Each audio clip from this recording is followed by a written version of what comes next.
Good morning. Good morning, dear Caroline. It's great to see you. Good morning, Caroline. The stage is all yours. We're very much looking forward to hear more from you. Thank you very much, Katie, for having us. So I'd just like to present Euromonitor's latest research on the Sustainable Travel Index. So just wait for my presentation to load.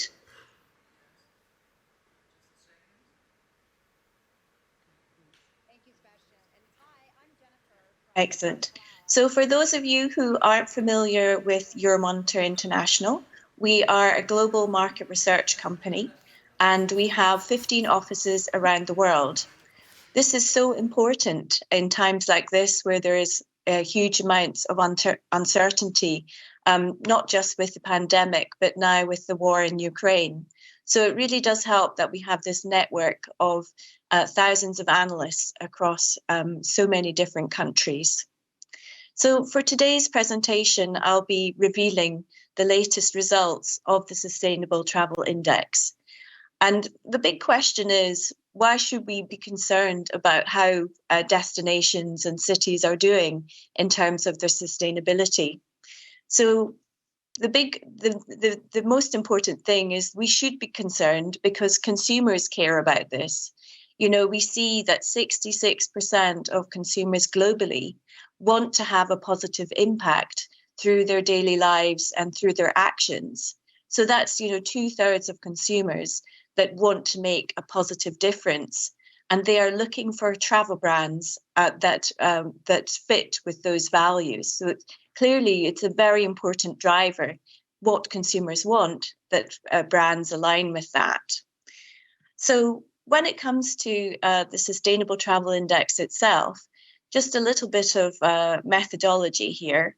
It's based on 7 sustainability pillars, looking at social, economic, and environmental sustainability, alongside sustainable tourism demand, transport, lodging, and of course, how much risk there is in each destination.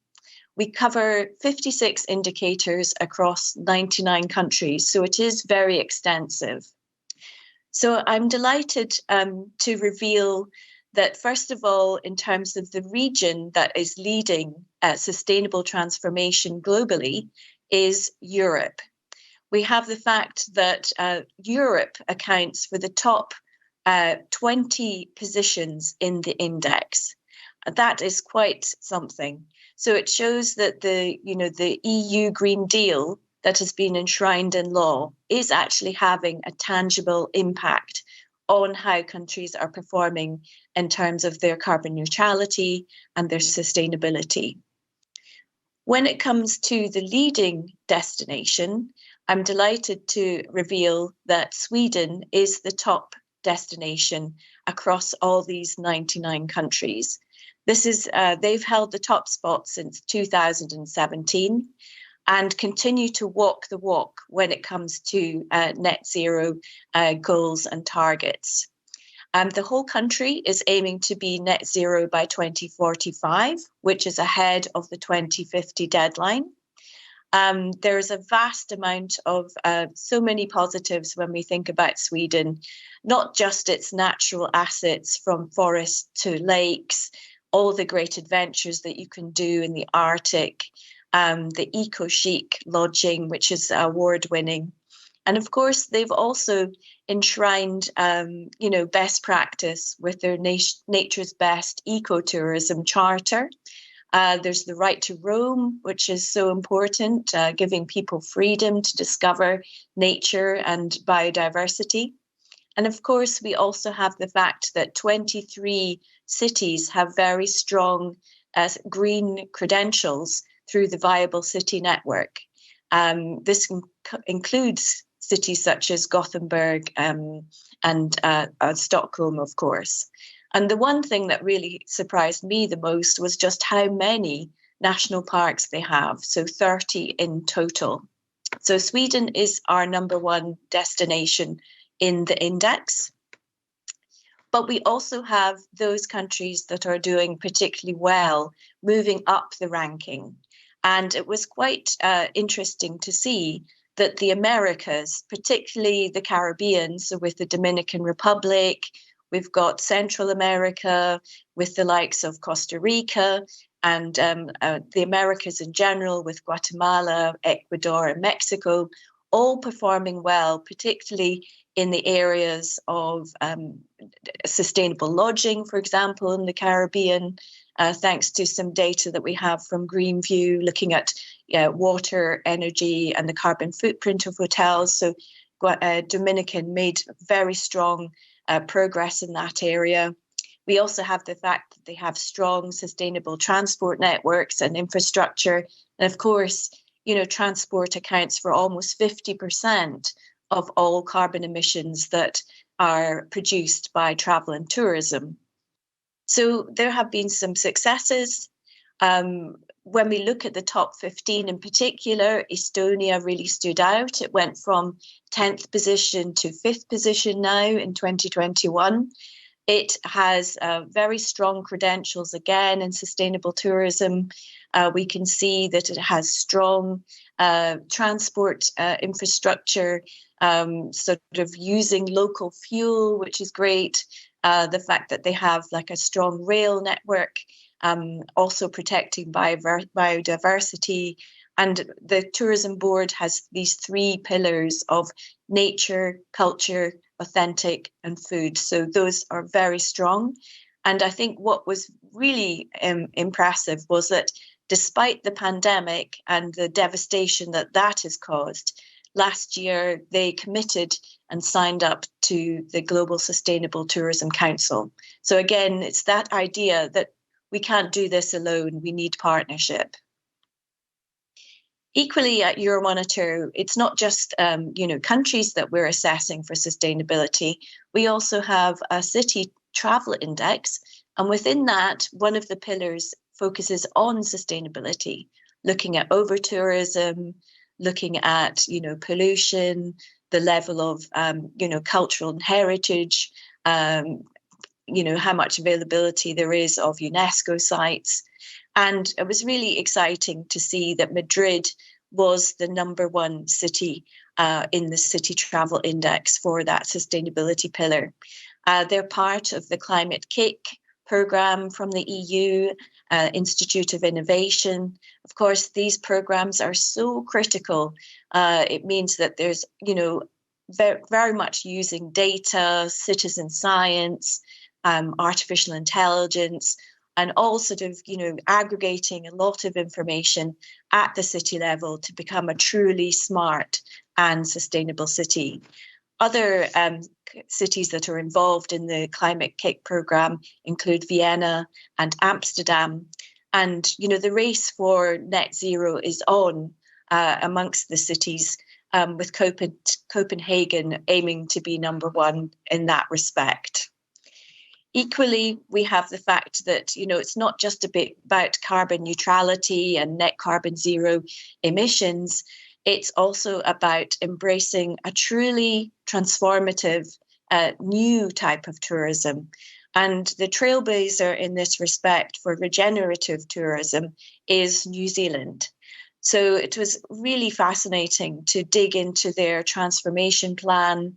It's infused by the Maori values and the importance of embracing decarbonisation and moving to a circular economy, creating meaningful work and ensuring that communities are happy and, keeping an eye on that sense of satisfaction with what's happening at the local level is so important in New Zealand.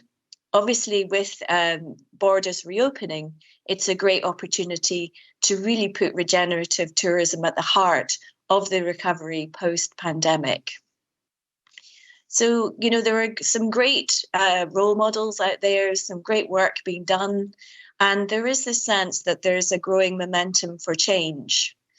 When it comes to, the Sustainable Development Goals that are part and parcel of this sustainable transformation, we see that 53% of travel businesses that we spoke to say they engage with the 17 SDGs. And that's an increase of 3% in 1 year.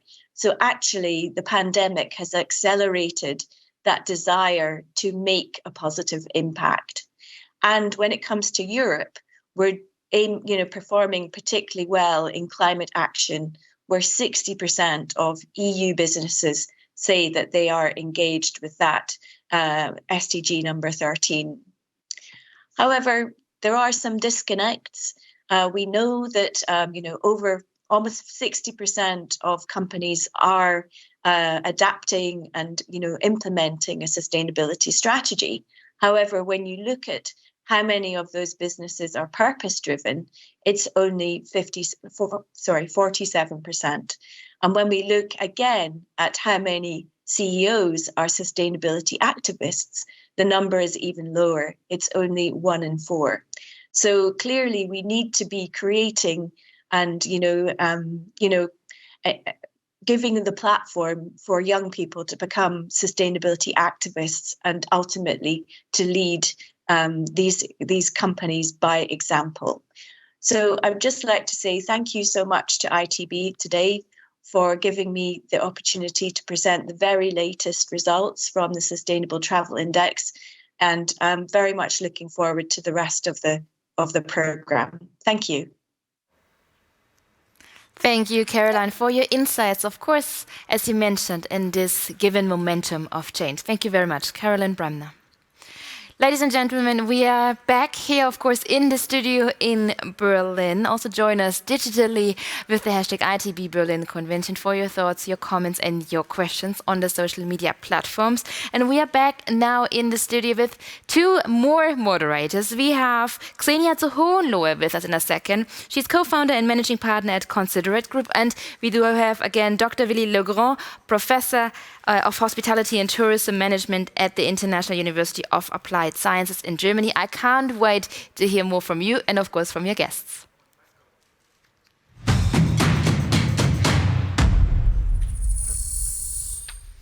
Yes, thank you, Katie. And also thank you, Caroline, for setting the stage for our expert panel discussion in a minute. And good morning, Xenia. It's good to have you back at ITB. Good morning, Willy. It's great to be back. And thank you, ITB, for having us again. So we have got an exciting panel to look forward to, and we are honored to be joined by Sally Davey, who's the CEO of Travelist.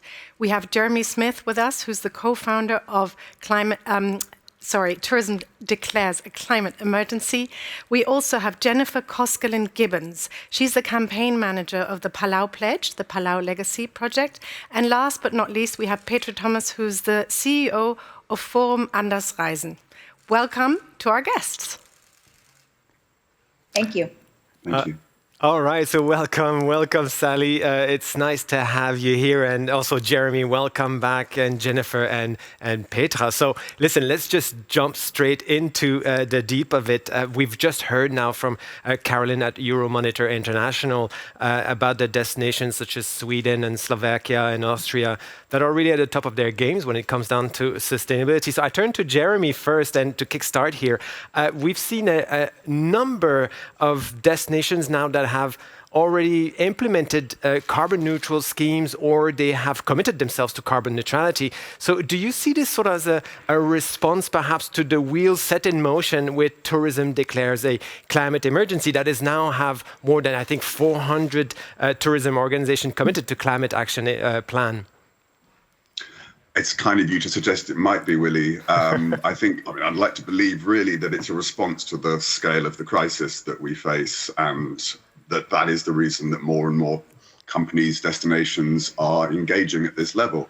Because it's vital that, yes, Tourism Declares has been going for 2 years and we brought this into tourism, but the whole concept of declaring a climate emergency began not in tourism, it began in communities. It began in Darebin, north of Melbourne, and there's now more than 2,000 communities around the world that have made that declaration.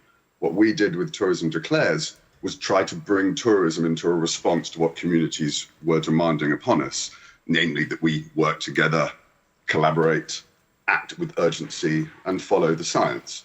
And that work, yes, it's now over 500, in fact, commutes that have joined, 450 with Tourism Declares. We've scaled up, really, we're now working with the UN WTO and the Travel Foundation on the Glasgow Declaration that has over 500 signatories on it.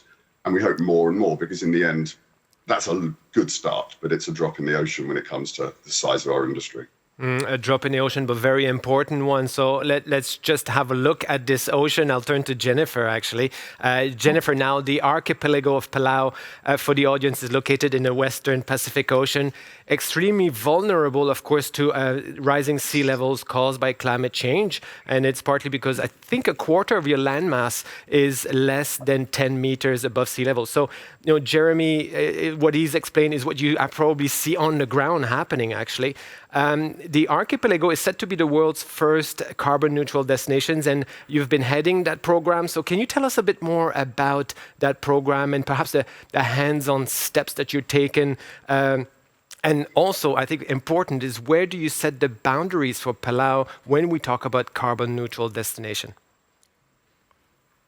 Thank you. And I just want to do a little shout out to Jeremy and his comments about this came out of community, because I absolutely, as a Palauan and growing up here and seeing the changes from a child, I can really see the difference between growing up here and then now as an adult with children.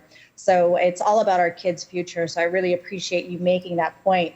One of the things that I always like to start talking about when we're talking about this work is Palau has a system. It's a traditional system approach to conservation, and it's not because we took environmentalism and we decided that was going to be our mode of operation. Really, it's who we are as a people. It's our culture. It's how we try to survive in our space. So starting these sustainability projects were really more about how do we take our traditions and convert those to modern interpretation so we can survive in the space that we are in. So I really appreciate Jeremy saying communities, because I am just passing on the knowledge that has come to me from my ancestors on how we should manage our space, how we treat our ocean. The ocean is for us our father, and the land is our mother. That's where traditionally men and women have their work. And so now we've turned this into how do we make sure that we maintain our ocean as our father and the land as our work. And this culture of conservation has allowed us to be we're small, so we're a little bit open-minded to alternative solutions to these types of challenges, like trying to make sure that we reduce waste. Might seem like a little simple, unsexy thing, but waste in a landfill on an island not only is unattractive, but is a space that has to be maintained. We have to segregate our garbage. We have to make sure it gets recycled, reused.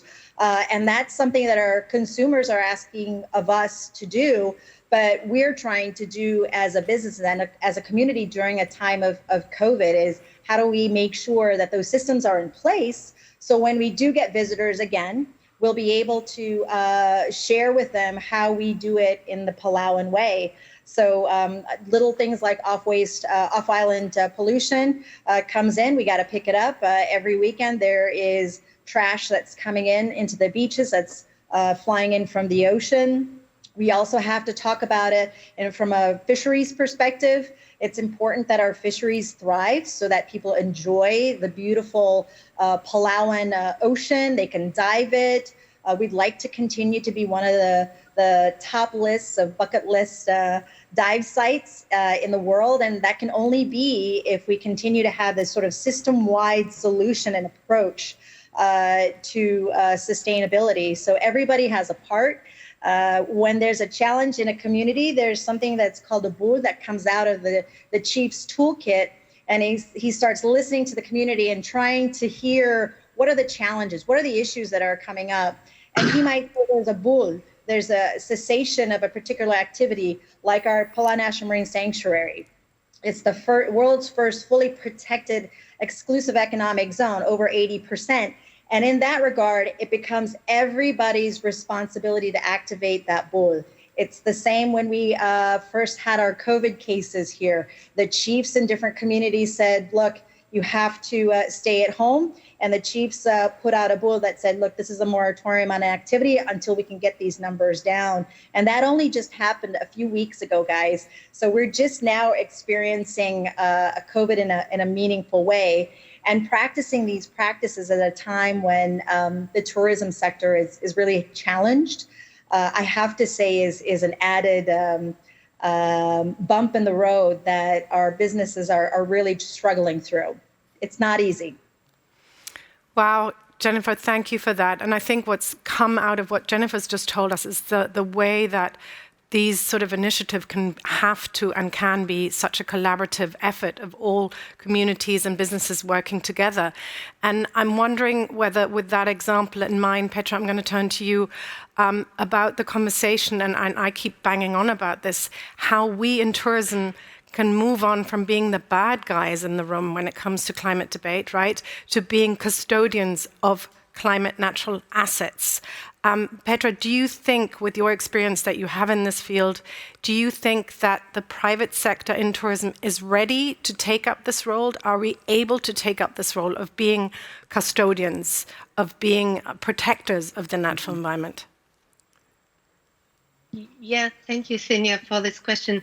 I'm sure that really tourism has a positive impact on sustainable development if we are really looking into the topics mentioned by Jennifer, for example, like waste pollution, like energy and resource management, like water management. So there are a lot of topics where tourism has an impact and where tourism can really contribute with some solutions on giving a positive impact. And I think all the players in tourism now are ready to change something. I think the pandemic as well gives us a kind of thrive into it, of doing more, because in Germany, I'm looking at a discussion now where 2 or 3 years ago, nobody wants to really name climate change and things about climate.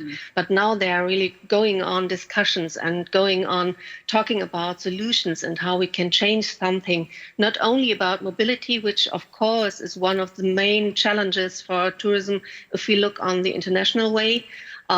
First, we have to see how technology will develop, but we have to find solution now. And compensation, carbon compensation is only one tool, and it's not the best way, but it's at the moment, it's maybe the thing we can do to develop further in other possibilities of mobility. And so I really think the private sector can get into kind of a facilitator role, not really a driving seat, or it must be a climate-friendly driving seat, but more a facilitator to develop together with the local communities. And this is what was interesting about what Jennifer was telling us.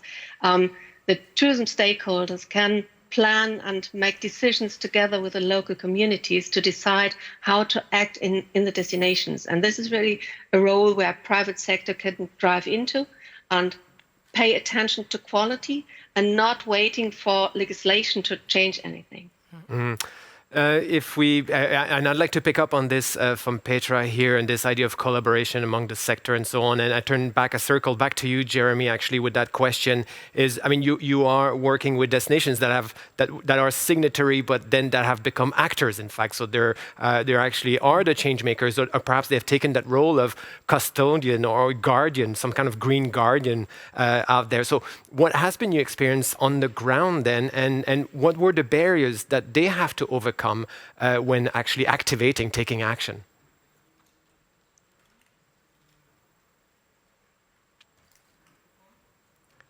Oh, we don't hear Jeremy. We don't hear you. Maybe, yep.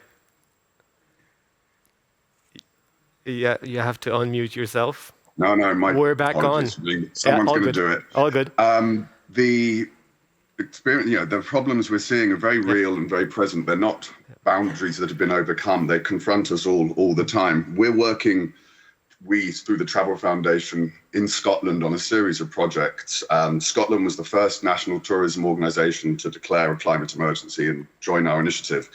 And they then, of course, Glasgow was the host of COP26, and it was there with them, with the Travel Foundation, with UNWTO and UNEP, that we co-launched the Glasgow Declaration for a Decade of Climate Action. Since then, we started working on these 3 projects that are all about that collaboration that we keep repeating and will continue to repeat, I'm sure, throughout the session. 3 projects, one working with regional DMOs, one bringing together the private sector and the National Tourism Organisation, Visit Scotland, and then one working with government and enterprise agencies to see how all these different levels work together, play their part, support one another. And the challenges are the same. And they start with the word, which seems to be the word I've heard more times in the last few weeks than ever before, which is overwhelmed. People are completely overwhelmed. We're overwhelmed by every crisis that keeps turning up with the next couple of weeks that life goes on. And people are totally overwhelmed by the notion of the climate crisis because it is all-encompassing. And that all-encompassing nature of it turns to paralysis, because where does one begin to act? Because you can't just sort of gesturally do a little thing over here and gesturally do a little thing over there. At the same time, when you think about something that demands systems change, that demands that we truly rethink the way we're working, where do you begin? You do have to begin with something small. And so we try to come together to do that. And that makes for messy, challenging working that engages with people needing to be willing to not just be, we can't give you a download this 10-point plan to solving the climate emergency, fill in the 4 boxes and move on to the next issue. It's that we have to stop seeing climate and everything else as individual, separate issues and start seeing them as part of everything. You know, when we talk about, when Jennifer says, you know, we're wanting to have a wonderful diving destination in Palau, that's talking about community, that's talking about life underwater, but it's also talking about carbon sequestration. It's talking about all these things together in one piece.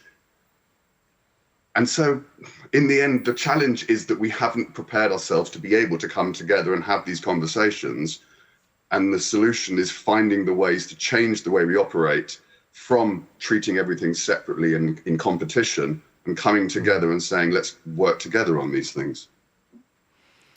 Yeah, and that goes back to the collaboration that we had earlier when Jenny was talking about it. But I wanted to now move on a little bit from all the projects and the community-based things to, you know, the traveler and the consumer itself. And this is where Sally, as CEO of Travalyst, comes into the game. We know that a lot of the consumers and the travelers out there are interested in sustainable travel. They want to find sustainable travel offerings, products. And so with the likes that you represent at Travalyst, you have Booking.com, you have Visa, you have Google, you have Skyscanner, just to mention a few. How do you help bring the sustainable travel, which was really a niche up until very recently, into the mainstream? And what role are the OTAs, the booking engines, and the review sites playing in bridging that and bringing that in, so that the project that Jeremy was talking about, you know, we need tourists to go there and to live that and to want that.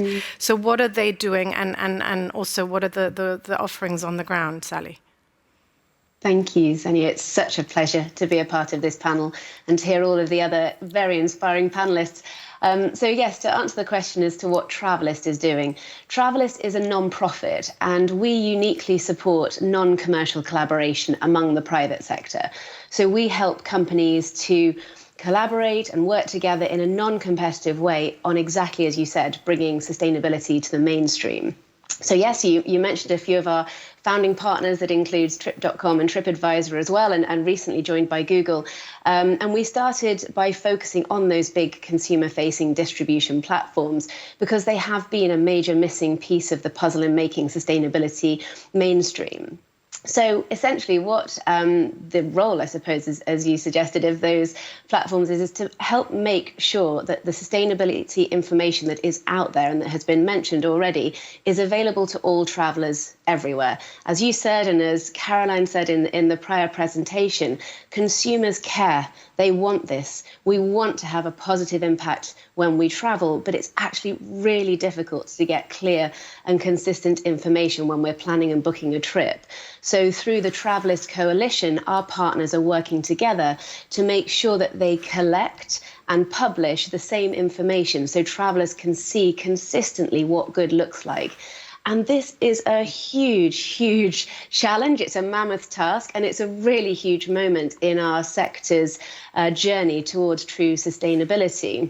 Because I should say that we're not creating new standards or new criteria. The best practice is already out there. As you've heard from Jennifer and others, folks have been on the ground working for decades on phenomenal best practice. What we need to do as the platforms and as the consumer-facing distribution platforms is take that and make sure that it's available to consumers, to every consumer booking every trip, so we can encourage those better choices and really raise awareness for what good looks like. Because I think we have to acknowledge that the biggest challenge to date in making sure that we are a truly sustainable sector is in scaling that information, and that's uniquely where Travalyst is positioned to help. Yeah, that's right. I mean, this is excellent because we're talking about making informed decisions, consumers making informed decisions at the time of search, at the time of booking, and so on. But then they get to the destinations, and what happens then? So I turn back to Jennifer here in Palau. So you obviously are known for your outstanding natural beauties and the seas and so on. Now, your visitors at your destinations are required to sign a pledge upon arrival, if I'm correct. I think you have 600,000 and more counting that have signed the pledge. And the pledge asks them to act, and I quote here, ecologically and culturally responsible way. So I'd like to know a little bit more about this pledge. Can you tell us its significance in the overall plans that you have towards that carbon neutral strategy, but also what are the visitors and those guests saying about the pledge? I really appreciate that, those comments from Sally, because the pledge represents what the consumer expects. There's a new desire to act and be kind to the space and the place and the people that you visit, to engage in that authentic way. And the pledge, we translated it into our 5 key markets. When you land on Palau, it is the law now that you get a stamp in your passport and you have to sign the passport acknowledging that you've read the pledge, because we were challenged with having so many good laws like single-use plastic laws, reef safe use of reef safe sun block, and people just maybe don't know about it. And so what we wanted to do is try to find a way to encapsulate it in an approach that would remind them at the period of arriving. And I just wanted to say that there's a team approach to this. Jeremy was sort of saying, like, this is a struggle to get everybody onboarded. But I think we were so fortunate to have had the pledge be such a powerful and inspiring statement that it never occurred to us that it would have such an effect on the consumer when they arrived. So one of the funny challenges that we had was, the immigrations officers are going to take too long. They're not going to be able to sign this, and it's going to clog up the immigrations hall, and it's going to be a problem. Well, guess what? Yes, it is a problem, because they're standing there trying to take selfies with the immigration officer while they're signing the pledge. So it's one of those interesting sort of dynamics where it's become part of your trip to Palau, is to get to know the pledge and then the different parts of the pledge. And I just shout out to our different partners. You know, it's a coalition of people that have helped us. We have the Ocean Foundation that are helping us with the carbon calculator, putting it together. As Sally was talking about information, well, we want to put that information in the people's hands when they arrive.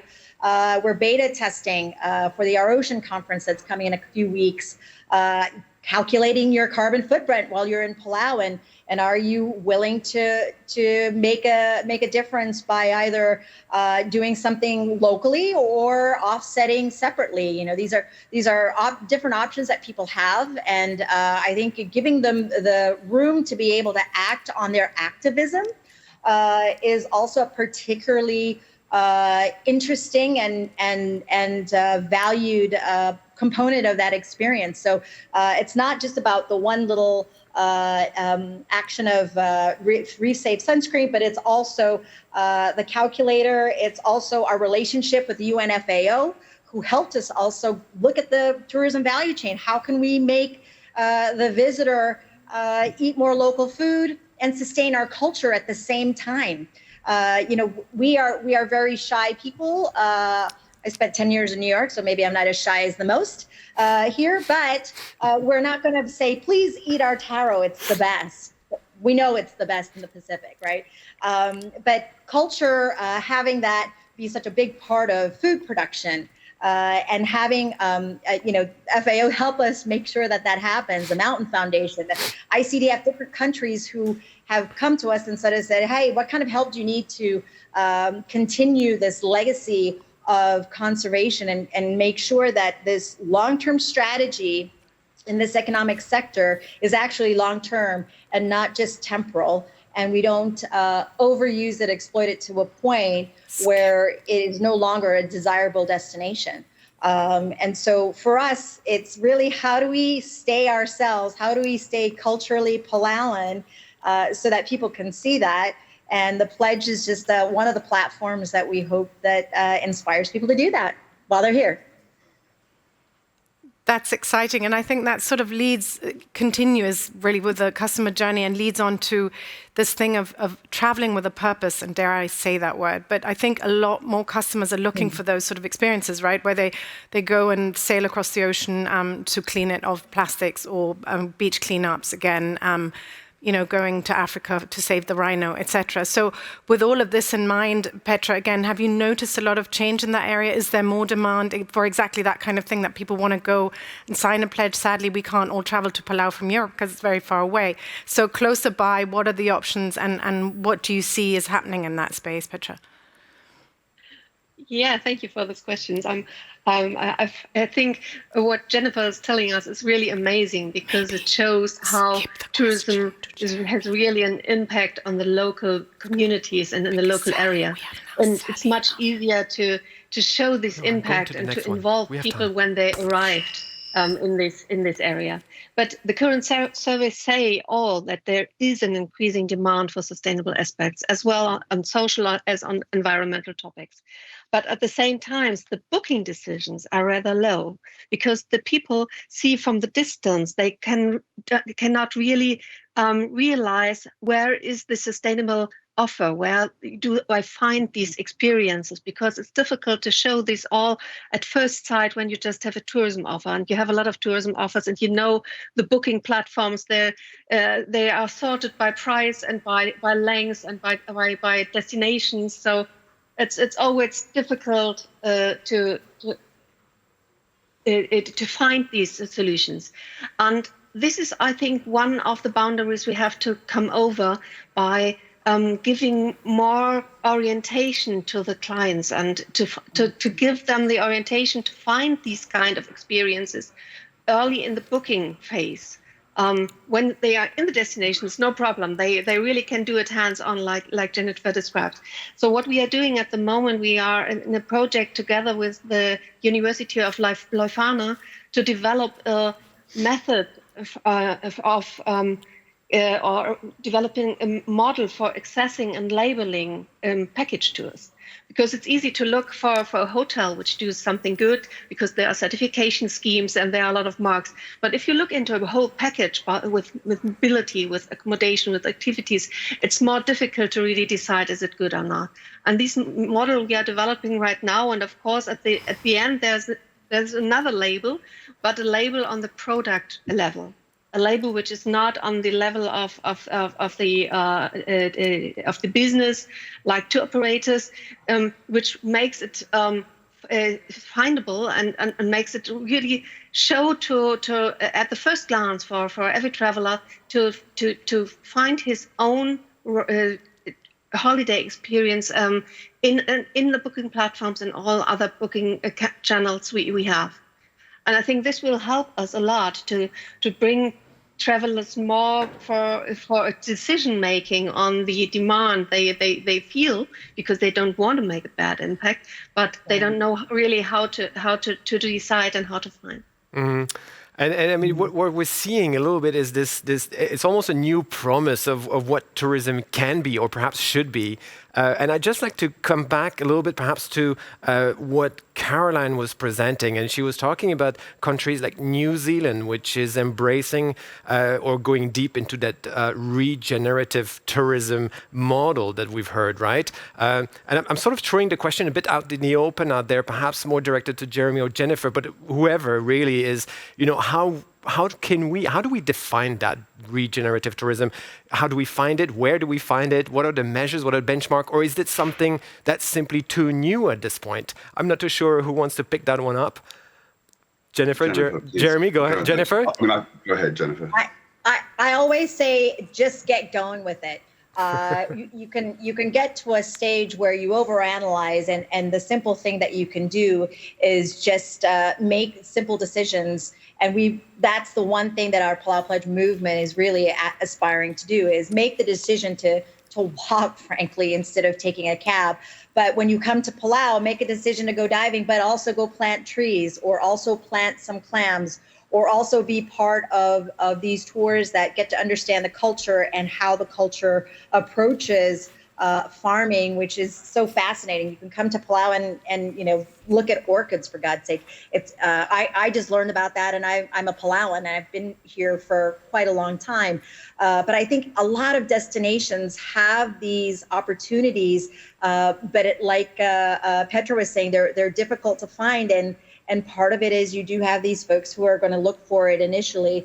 But we as people have to also start saying it's okay to be excited about our culture, about our culture of conservation, and our culture of waterway distribution, watershed management. And it's exciting for a group of people that are going to be early adopters, but you'll evolve. And I hate to sort of put a label on having a hallmark, because I think that is also the kind of thing that just puts everybody's head in the sand, and they get a little nervous, and it's like, oh my God, it's so complicated, I can't do it. But I think you always just look in your backyard. You can see what can be done right in front of you, and that's where you start. And Jeremy, do you want to pick up on this? Jeremy? Yeah, thank you.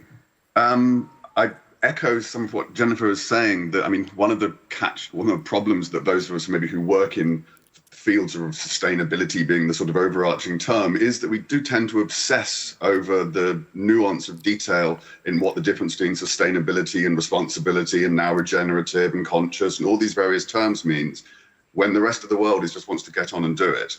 And it doesn't do ourselves a great deal of favor.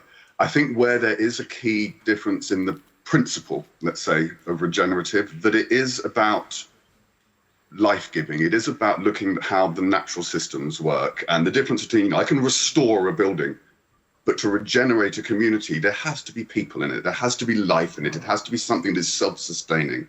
And that's a very different thing to simply saying, make it better and go away and leave it. You asked also about how we can measure this. And I think that's a remarkably challenging thing, because I think the traditional measurement sort of metrics of looking at just, how much did visitor numbers go up? How much more money did we make? These are relatively simplistic and don't tell any part of the truth of the whole story there. And just as, you can't measure the success of a forest by the number of people that go to it, but you might be able to measure the success of a forest by how old the oldest tree is, or how loud the bird song is, or how many different birds can be heard when the sun rises. How exactly do you quantify that? There's a park in Austria, the Hohenlohe National Park outside Salzburg. They measured the impact of people spending time by the Krimmel waterfall, and found that it made people healthier, that it actually improved the quality of their being. And they used that as the incentives to be able to justify developing a responsible tourism scheme. A responsible tourism scheme that doesn't use the word responsible, that's called health, that focuses on health. Because in the end, that's what it's all about. We're looking for a better night's sleep, a better holiday, a better experience, and a closer connection. We can move away from the jargon and just focus upon the experience. I love it, Jeremy. Everything you said, I'm sorry I'm interrupting you, but Jeremy, you've hit the nail on the head. It's really about what works for you and how you can contribute in your own way. To try to quantify it and put it in a box can actually put people off a little bit. And I think it's perfect the way you just encapsulated it is we should look at it from the perspective of how we can do it to benefit not only our own well-being, but as the corporations now are looking at it, is you're looking at the triple bottom line now. It's not just about profits anymore, and people appreciate that. They know it. Zoomers know it. My kids know it. We're the old people. We're the ones still debating how to measure this thing, and they're already living it. They're already acting on it. They already know that when it comes blue moon and it's September and high tides come in, the tides come onto our lawn. They get it, and they know that this is a problem. We're the ones who need to be convinced, I think, and I appreciate Jeremy's comments on that. It's wonderful. Yeah, and we were going to have a question for Sally here. Unfortunately, we've lost, but it's very interesting what you've both been saying, I think. And actually, interestingly enough, Willy and I had a discussion about this yesterday. How do you measure the well-being of going for a walk in the woods, right? And how does that make you feel better? And how do we attach value to it? And I know there's a lot of innovation going on around that field, actually, where there's a technology that they've developed now where they can measure how many social media posts have been taken in front of something like a waterfall, a natural asset, and then give it a value to it. And I think that leads on to this whole transparency. And as you were saying, the Zoomers that are now much more able to see and book what they're looking for, and these different labels, they know what they want, and the regenerative tourism is something that they're all going to be looking for. So the question that I'm going to push it to you, Petra, but I'm going to quickly quote, there was the re-emergence of travel that Travalyst published a report where it said, there is still a confusion and lack of trust that can often be the biggest barrier to travelers making more sustainable choices. So going back to what we've just said and all of these different labels and things and transparency and technology, what do you think, Petra, can happen at your level? Oh, Sally's back. Maybe I can, if you don't mind, Petra, push that question back to Sally. We were just talking about your report, Sally, and the lack of trust that you quoted in it to being the biggest barrier to travelers and making more sustainable choice. What do you think can happen to simplify that? And I know you spoke about transparency earlier, that we can go and we can book and we can see straight away. I think Sally can't hear me. Okay, Sally can't hear me. So Petra, do you think you can pick that up? I can try to step in. I think, of course, it's always about communication. And to make communication very simple, to let people decide by themselves, to give them the opportunity to doing the right. I think this kind of pledging system or the nudging systems, which are used in many accommodations or many destinations, is the right way of going into this issue, because a traveler is not looking for criteria and indicators. This is the thing we have to do behind the scenes. This is the responsibility of the businesses, and we have to talk about this as well. But for the consumer, if we want to make more sustainable decisions, then we have really to go for a very simple and very clear and very transparent way of communicating and showing the positive value of acting in a destination together with the people of the destination and in the sense of the destination. In Germany, we have called this another wording besides the regenerative tourism.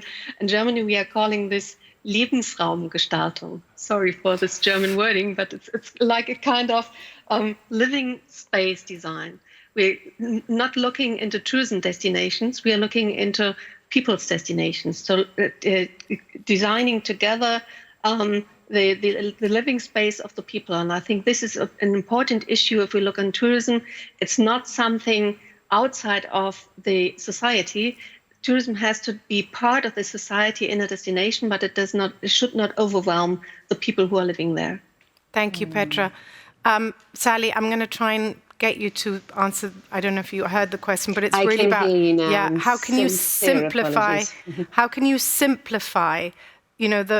For travelers to make those sustainable choices right at the beginning, and what are you doing at Travelist to sort of work with all of your stakeholders to make it an easy process? I think you bring up such an important point. We really have to simplify this, because there are tens of thousands of incredible efforts all over the world to measure and promote sustainability, but are often fragmented or have struggled to scale. We end up with a lot of noise and a lot of confusion, both on the part of consumers and suppliers, and that doesn't help any of us. It was one of the reasons that our founder, Prince Harry, the Duke of Sussex, brought together the Travalyst Coalition to try and create a more aligned approach that would help cut through that noise and create a simple, clear and coherent shared understanding of what good looks like. And that's really what we're working on. Is, of course, we have a very big long-term vision, and Travelyst's vision is very much about tourism being a regenerative force for good in the world. That's where we want to make sure we end up. But in terms of that journey, we still are in the early stages because we still have a really huge job to do in just making sure that clear, consistent information is out there, both driving efforts on the supplier and operator side, as well as helping consumers make better choices. So that exactly is the stage that the Travelist Coalition is at and where we're working on. We are taking essentially the best practice that already exists out there from folks like GSTC and making that scale so that it is there in front of the consumer at every single stage of their booking and planning journey when they're planning a trip. And essentially, we have to get that right. That's the foundation stone. Everything else will be built on that shared understanding and on that aligned approach and making sure that we do have a fully coordinated effort across the industry. And so that's really where Travalyst feels that the big missing piece has been. And I will just say, unfortunate having cut out there, and apologies for that, but a couple of things I did pick up prior to that was that it's not just about carbon information. This is about full-scale sustainability information and how tourism impacts communities and the world at large. We have to make sure we have that big picture accounted for. All right. So listen, we have many more questions to go on, but you've given your generous time to the ITBBerlin 2022. So it's been great.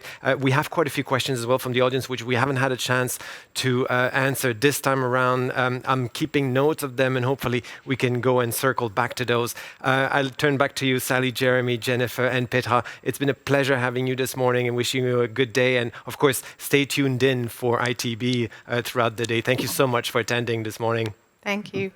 Thank you. Thank very you all. much. Wonderful to see you. Thank you. Bye-bye. Bye. Cheers.